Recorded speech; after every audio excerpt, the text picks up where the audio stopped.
Valsad collector Nitin સાંગવાને fake અફવા અંગે સ્પષ્ટતા કરી છે। મધુબન ડેમમાં તિરાડ પડી હોવાની વાત સંપૂર્ણ ખોટી। કોલક અને દમણગંગા નદી હાઈવે ઇનફ્લોની અફવા પણ ફેક ગણાવી। સોશિયલ મીડિયામાં વાયરલ થઈ રહેલા મેસેજથી સાવચેત રહેવા અપીલ કરી। કોઈ પણ અપ્રમાણિત માહિતી શેર ન કરવા કલેક્ટરની વિનંતી। માત્ર સત્તાવાર સરકારી માહિતી પર જ વિશ્વાસ રાખવા અપીલ કરાઈ। અફવાઓથી ગભરાશો નહીં, શાંતિ જાળવવા અનુરોધ કર્યો છે। જિલ્લાનું વહીવટીતંત્ર પરિસ્થિતિ પર નજર સતત રાખી રહ્યું છે। હું નીતિન સાંગવાન, જિલ્લા કલેક્ટર વલસાડ।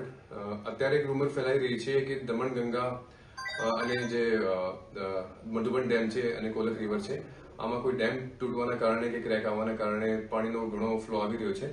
તો આ માત્ર એક અફવા છે અને આ ઉપર ધ્યાન નથી આપવાનું। અને મારી બધા વલસાડના રહેવાસીઓની અપીલ છે કે આવી કોઈ અફવા નહીં ફેલાવી।